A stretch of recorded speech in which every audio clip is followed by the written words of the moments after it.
Riders, welcome to another video. I hope you're doing super fantastic, because I am.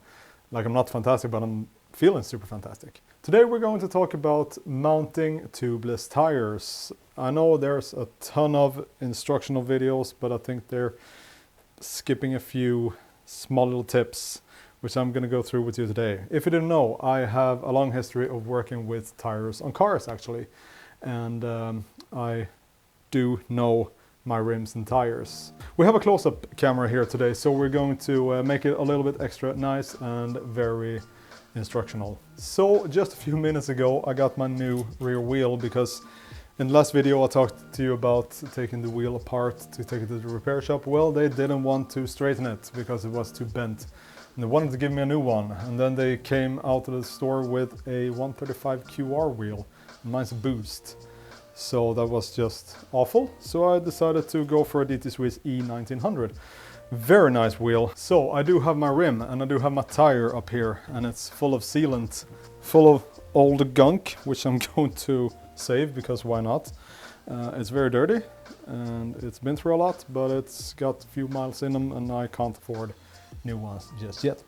First things first, we're going to go through a few terms that I'm going to use a little bit. This bit on the sidewall here is called the clinch. That's where the tire clinches to the rim.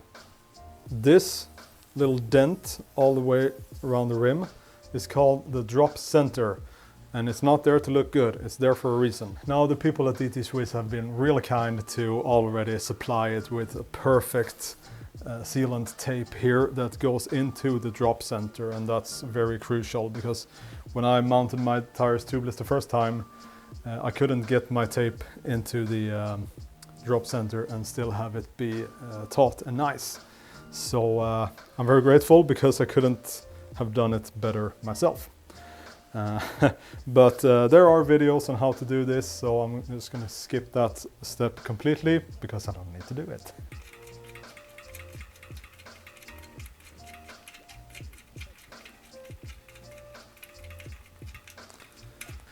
There we go, valve is in. So we get to the first step, and this is important. Remember the drop center and the clinch? This is where it comes in, because literally the clinch sits on top here. That's where the tire has the same circumference as the rim. So the drop center is made to offset the tire, so that when I put the tire in the drop center on one side, it's going to make it over the edge here a lot more easy. So we're going to try to demonstrate it. And here comes a good tip. You should try to put some lubricant on the clinch of the tire to make it sit more easily on the bead. So I'm just going to make it easy on myself and lube up one side. I don't know if it's the right side. We're doing this live, so I can't promise any miracles here. So we're just going to check that the tire is into the drop center here. Also mind the tubeless tape so it doesn't rip or something. And then with the lubricant it's no problem getting the tire on. And then we need to do the same thing with the other side. Now we're going to mind where the valve is, because if that's actually going to stop the tire from getting into the drop center. So the valve should be where we end up. So we should start down here. See if we can do this.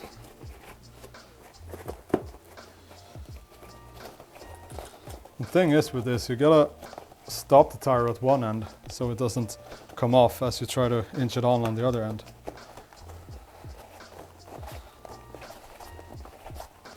Well, this isn't a brand new tire, so it should be a little bit easier for me.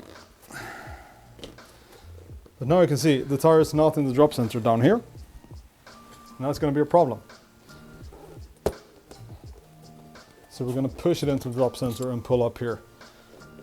And now it's on just like that. No biggie at all. So this should seat very nicely when we try to pump it. So that's our next little thing to do. So this is where I see a lot of people struggling, because they pump their tires so hard just to try and get them to pop. And the problem with that is you're basically risking injuring yourself and damaging the tire and the rims. And they try to do this without any lubricant, and it's not going to be nice. Like if I tried to do that on a car tire, it would not pop properly. So you need lubricant.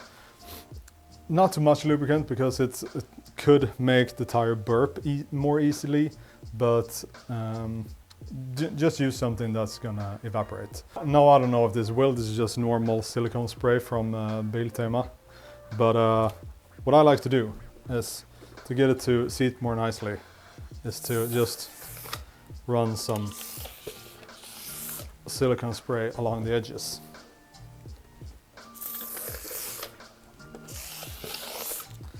And that's going to make it pop at circa 30 psi instead of 500 psi. And here is another top tip. Right on the edge of the tire there's a line that goes right alongside here. That's a teller line. When you can see that line all the way through the wheel, the tire has popped properly. So that's a super good thing to know, I think. So now we're going to see if my if all my knowledge has been put to good use.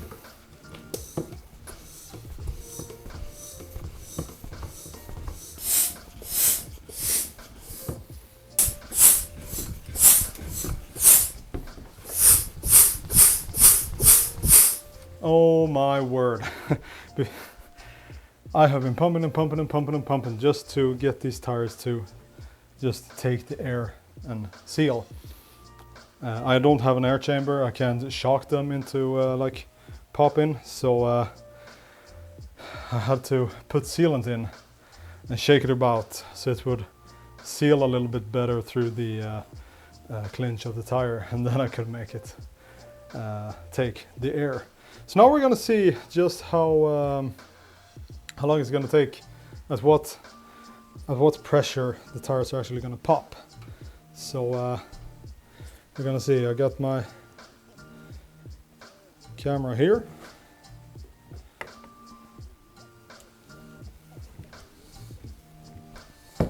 That's a terrible angle.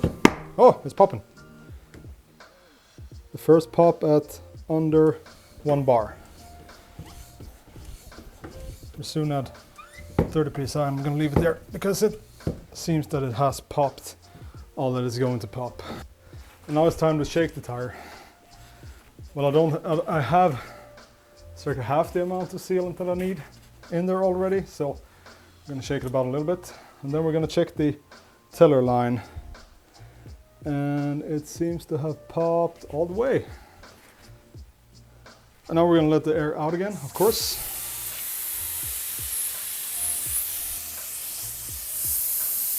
Now we're taking the valve core out again.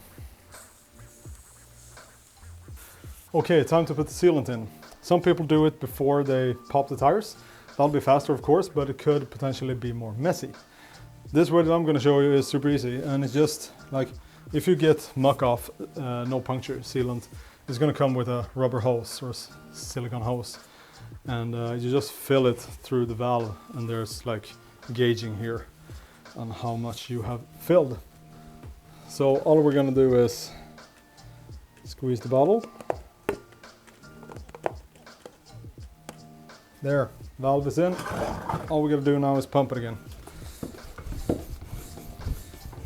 And this time it's easy, right? There, time to do one last shake about, and then we're going to be done. I'm going to leave it at like a set PSI over the night. Then I'm going to check them tomorrow, and if it's at the same PSI, they're not leaking. There we have it. That's a mounted tubeless tire, and it seems to seal up pretty well. So to recap, we have mounted a tubeless tire without having to use brute force and without having to pump the tire super high just to get it to pop. And we are sure that it has popped all the way around because we used the teller line and we used the actual tools that are supplied by both the rim manufacturer and the tire manufacturer. We have done it without risking any gear and our health or just the cleanliness of our bike cave. Do you think that I missed a step or did something that's a little bit silly or unnecessary?